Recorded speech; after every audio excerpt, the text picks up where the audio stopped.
Oh, there. I do need to. I do need to make note. Uh, because I discovered on last night's stream that during the time of like the restoration of the crown, which happened in 1660 ish, um, although Major John Fenwick like was in the army and was present for the execution of Charles the First, um, there was like an immunity act that Charles the Second put into place, which was like an effort to help restore the crown. Um, John Fenwick, Major John Fenwick, benefited from that immunity act. Um, but what I discovered on last night's stream was that Major John Fenwick's father was actually a member of that last parliament that was taking care of the trial of those involved in the execution of Charles the First, and part of the parliament that worked with the king and negotiated with the king to come up with the Immunity Act.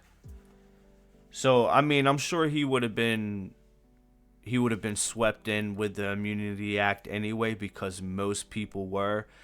King Charles was only really interested in um, getting justice on the the direct participants of the execution of his father. Um, so Major John Fenwick probably would have been safe anyway, but it definitely helped that his father was part of that parliament that negotiated with King Charles II. Um,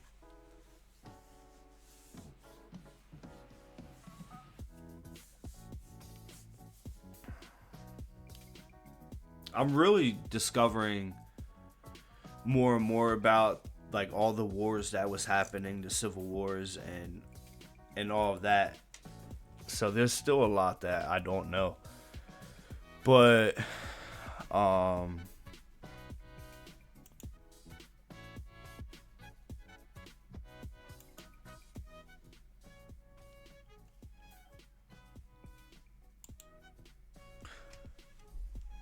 what I can say right now, just to help us with diving into this page, um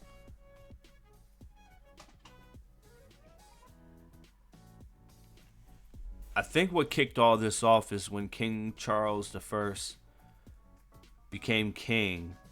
He I guess we should look this up. There's no reason we can't. When he became king,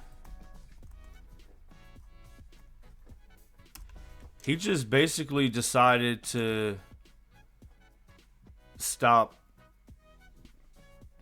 meeting with or calling parliament, stop meeting with parliament. And he basically was just going to do whatever the fuck he wanted to do. He was king. He felt like it was his divine right as king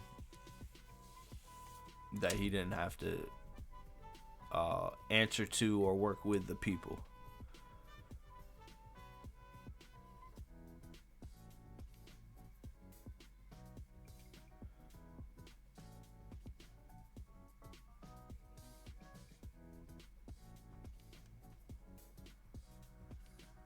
Yeah, they did try to get him to marry uh this chick, Maria Anna, I think Queen of Spain at the time, right? No, Holy Roman Empress and Queen of Hungary and Bohemia by her marriage to Ferdinand the Third.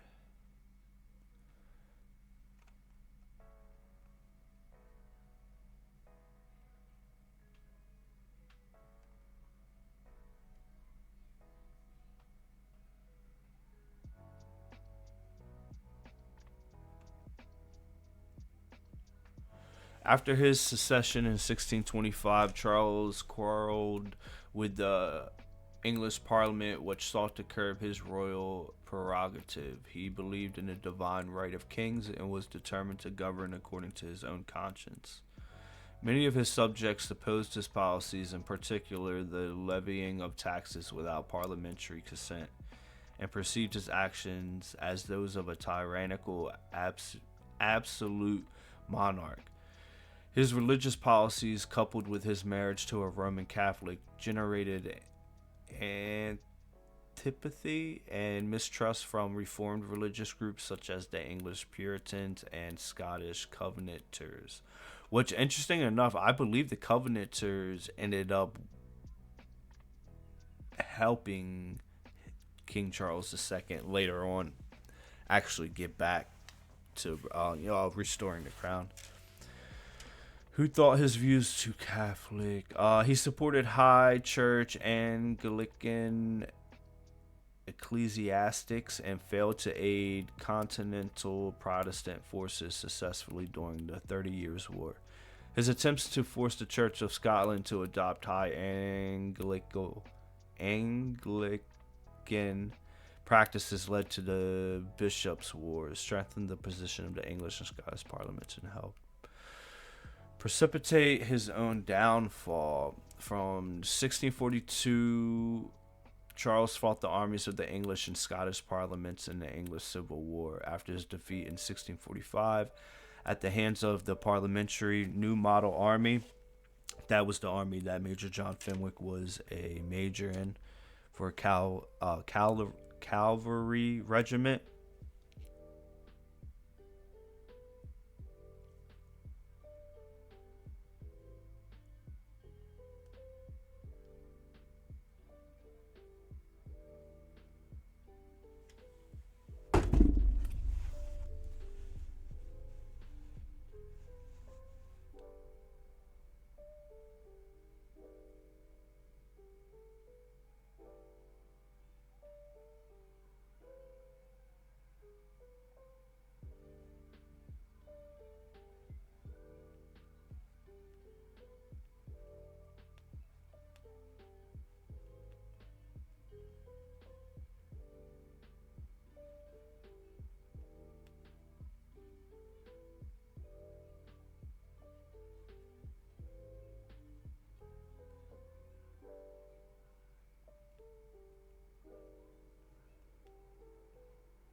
He fled north from his base at Oxford. Charles surrendered to the Scottish force, and after lengthy negotiations between the English and Scottish parliaments, he was handed over to the Long Parliament in London. Charles refused to accept his captors' demands for a constitutional monarchy and temporarily escaped captivity in November of 1647. Re-imprisoned on the Isle of Wits, whatever. He forged an alliance with Scotland, but by the end of 1648, the New Model Army had consolidated its control over England. Charles was tried, convicted, and executed for high treason in January of 1649. The monarchy was abolished, and the Commonwealth of England was established as a republic. The monarchy was restored in 1660 with Charles' son, Charles II, as king.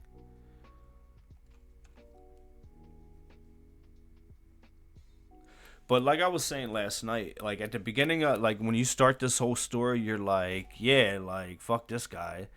He just basically just said like I'm gonna do what I want. Y'all are gonna give me your money without any say in any of this, and y'all are just my subjects. And it caused a lot of strife.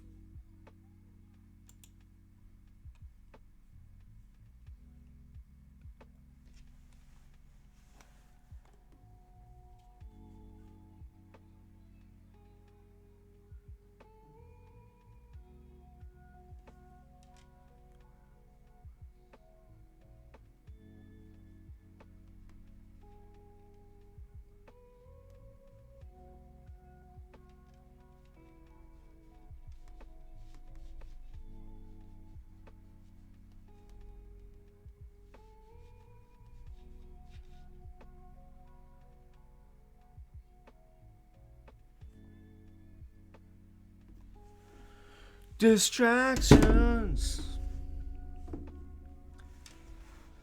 Um, it caused a lot of strife, and they all went to war with each other and all that. But by the time it gets to the end of the war, or at least the end of that part of the war, and the King Charles the First is captured and tried, is on trial. Which I guess I'm about to get to this. Uh, he actually wanted his trial to be done. He wanted a parliamentary trial because he knew actually that most of Parliament, despite everything that had happened in the last 10 years, that most of Parliament actually was against everything that was happening. They didn't want to try the king and didn't want to prosecute the king. I guess the right way to say it. And they definitely didn't want to execute the king or have anything to do with that. Which is where everything just kind of gets real fuzzy, because um there's actually a term for it of what happened. But once everyone decided or figured out that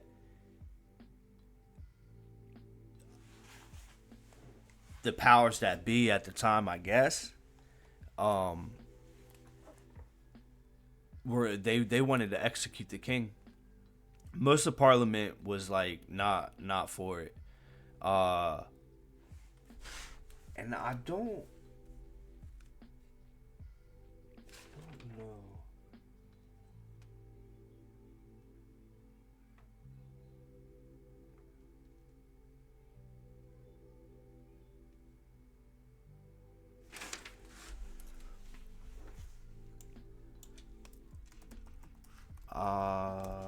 Rump Parliament.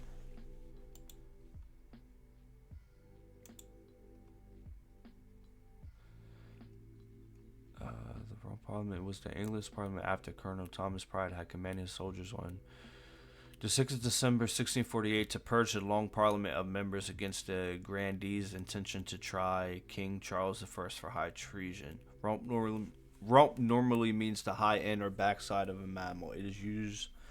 Its use meaning remnant was first recorded in the above context in English in 1649. Um,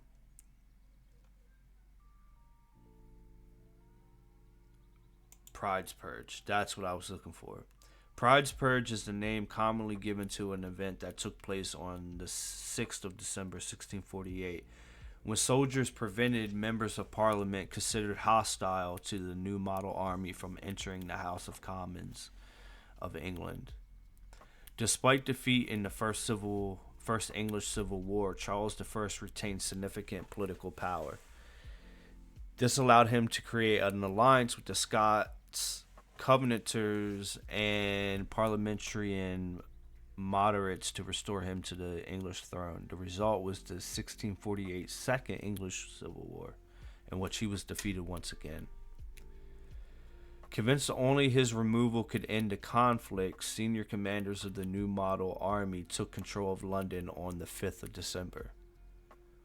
The next day, soldiers commanded by Colonel Thomas Pride forcibly excluded from the Long Parliament those MPs viewed as their opponents and arrested 45.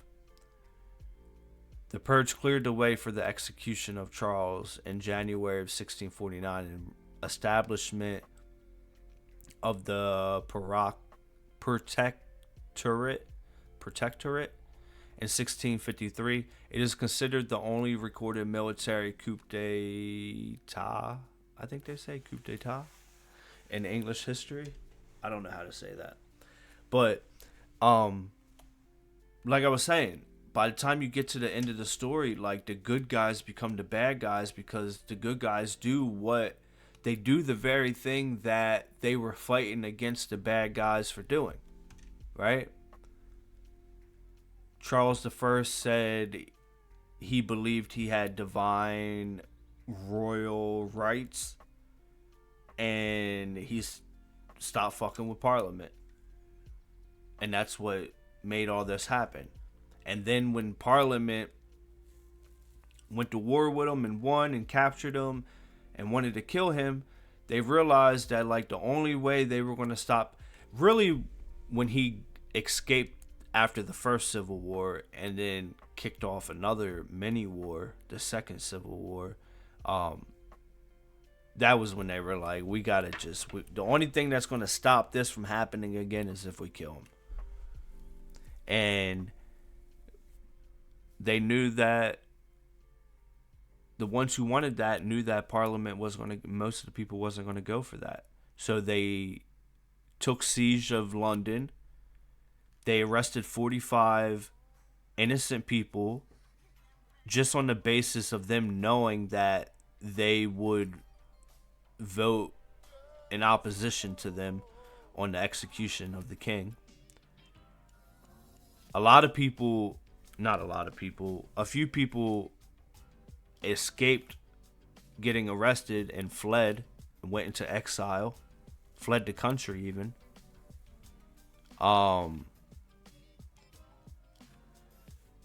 King Charles the First, his son, which became King Charles II, he went into exile too, and he had some loyal friends who went with him, which we'll get into who they are later, because they're a part of the New Jersey story. They arrested 45. Some went into exile, and that left only like a small percentage of Parliament left. And even like a good quarter of those didn't show up because they felt like what they did with Pride's Purge was they weren't for it. They thought it was wrong. So I think like maybe upwards to 19 Parliament members decide not to show up, who were actually in favor of executing the king, but didn't fuck with how they sieged London and the House of Commons and arrested people and wouldn't let certain members come in that was going to vote in opposition to executing the king.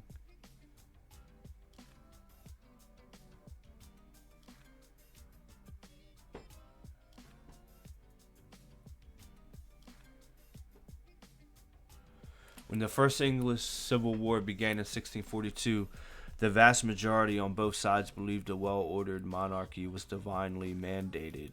They disagreed on what well-ordered meant and who held ultimate authority in their clerical affairs. Royalists generally supported a Church of England governed by bishops appointed by and answerable to the king. Puritans believed he was answerable to the leaders of the church appointed by their congregations.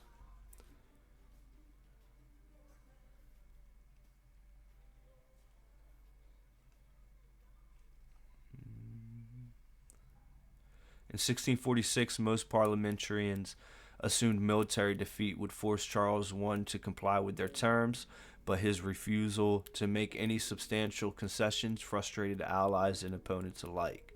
He successfully exploited divisions among his opponents to negotiate an alliance with Scots and English Presbyterians, which led to the 1648 Second English Civil War, although quickly suppressed. Parliament continued negotiations with Charles, but by the beginning of November, the army had lost its patience. On the 10th of November, Henry Ireton presented the draft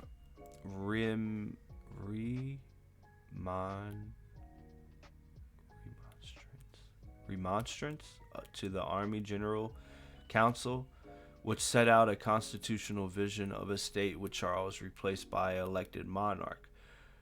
While the council was initially divided on whether to approve it, they did so on the 15th when it seemed Parliament was about to restore Charles unconditionally. They decided to act after intercepting secret messages from Charles stating any concessions he made were intended only to facilitate his escape.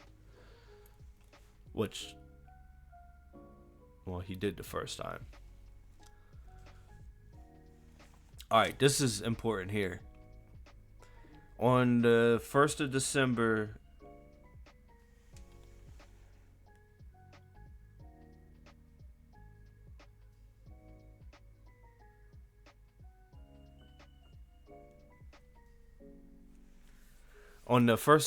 Fairfax ordered Charles be taken from his parliamentary guards on the Isle of Wight and moved to Hurst Castle on the mainland. The next day, the New Model Army occupied key positions in London to prevent the interference from Presbyterian elements of the London trained bands. Fairfax established his headquarters in Whitehall near the Houses of Parliament. After an all-day meeting on the 5th of December, Parliament voted by 129 to 83 to continue negotiating with the king, right? So, 129 of parliamentary members was voting for the continuation of negotiating with the king. I didn't have to say it that way. But way more, 129 to 83, way more was in favor of like continuing to try to work things out with the king. Next morning, acting under orders from Ireton, a detachment under Colonel Thomas Pride and Sir Hardress Waller ordered the trained bands who normally guarded the house to withdraw. So, normal security got them up out of there. They then took up position on the stairs leading into the chamber, supported by cavalry from Nathaniel Rich's regiment of horse. As the MPs arrived, Pride checked their names against a list of those considered enemies of the army, assisted by Lord Grey of Groby, who helped identify them. The list contained the names of 180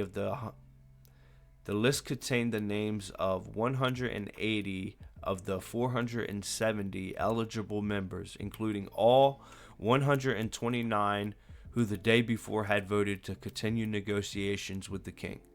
Some prominent opponents, such as Denzel Hollis, fled the city. A total of 140 MPs were refused entry by Pride, 45 of whom were arrested and held in 2 inns in the Strand. Many later complained of rough treatment from their New Model guards, who blamed them for their arrears of pay.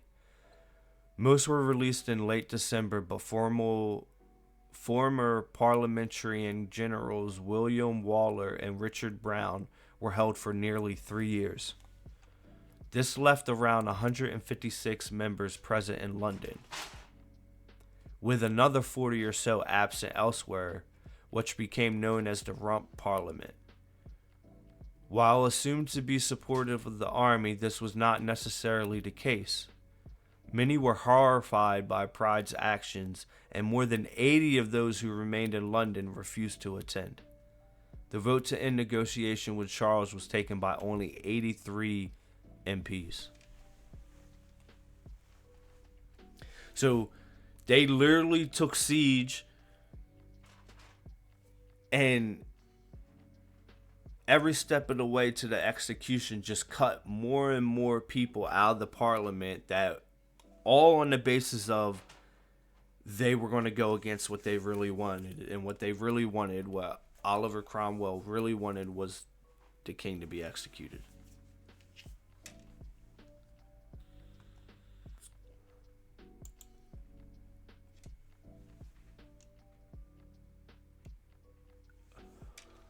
So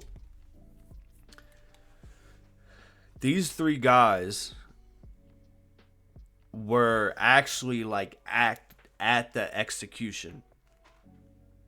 They like literally, like Hacker literally walked the king, like he was with the entourage of guards that and people that the perp walk. He was with the people who led the king to where he was going to be executed. All three of them say that they were just doing their duties.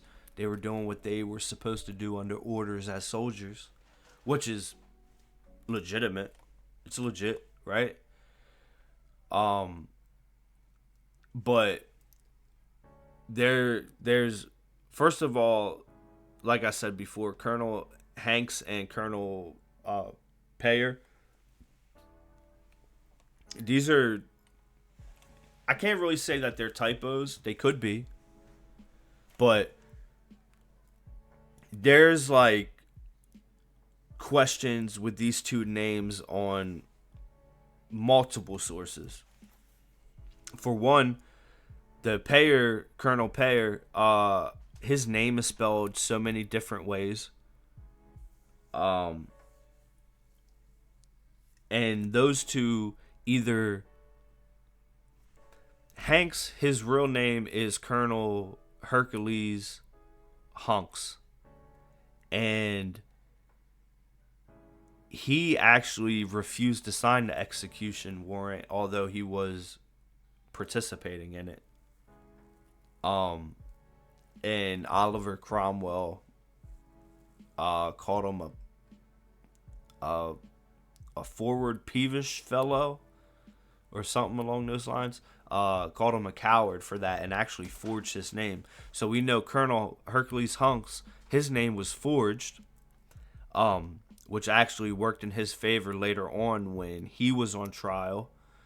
And Lieutenant Colonel Payer, his name was either forged as well or it was added later, which actually I'm leaning towards the added later side more, because there might have actually been one or two other people who were actually there who had their name taken off or was afraid to sign it, and then Lieutenant Colonel Payer's name got put in place of it because he was there.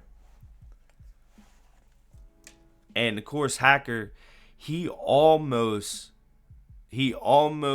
was able to be considered in with the Immunity Act. And the only thing that like sealed his fate was the fact that Colonel Hunks snitched on him and said like he was one of the only ones there out of all of us who were like willing to sign that execution warrant. And that, along with the fact that Hacker actually still had that very death warrant in his possession, sealed his fate. They executed him.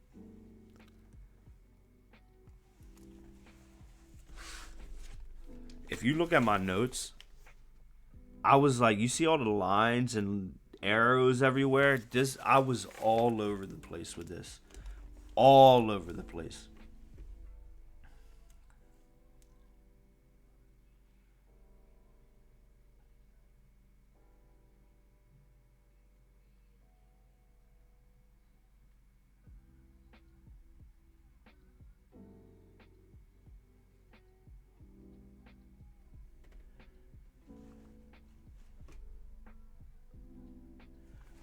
I'm just gonna read off the notes that I have for these three guys, and then like we'll just move on.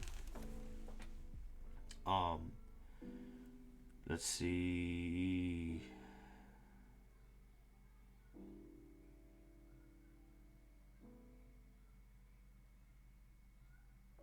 I don't know why I wrote that. Colonel Hacker was on the side of Parliament, but his whole family were royalists.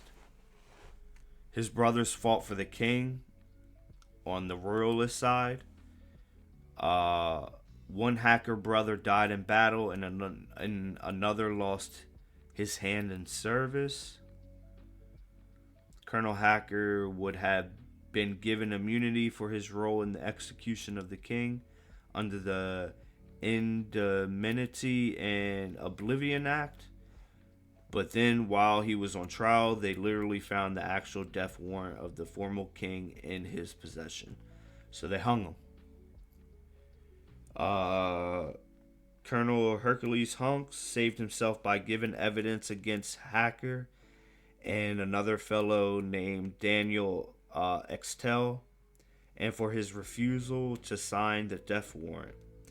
When he refused to sign it, Oliver Cromwell called him a forward, peevish fellow and forged his name down for him. Lieutenant Colonel Robert Peary escaped punishment by marrying the daughter of Sir Thomas Herbert, who was a prominent guy, so that was probably really helpful to him.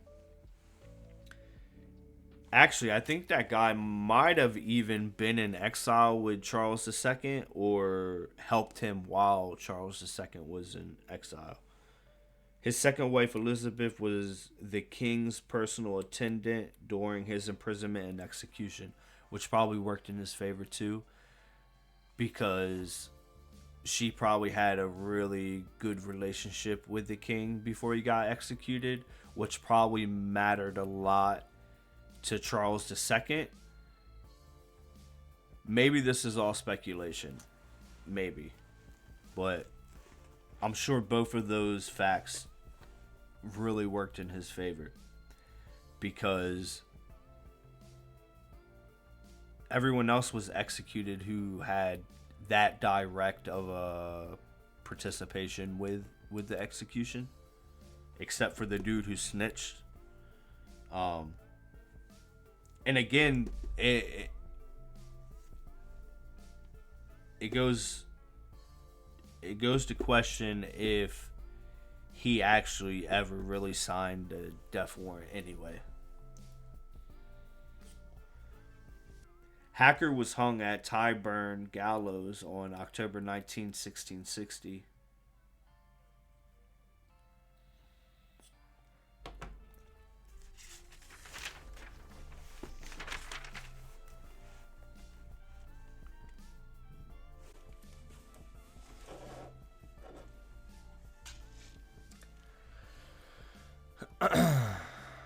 I read this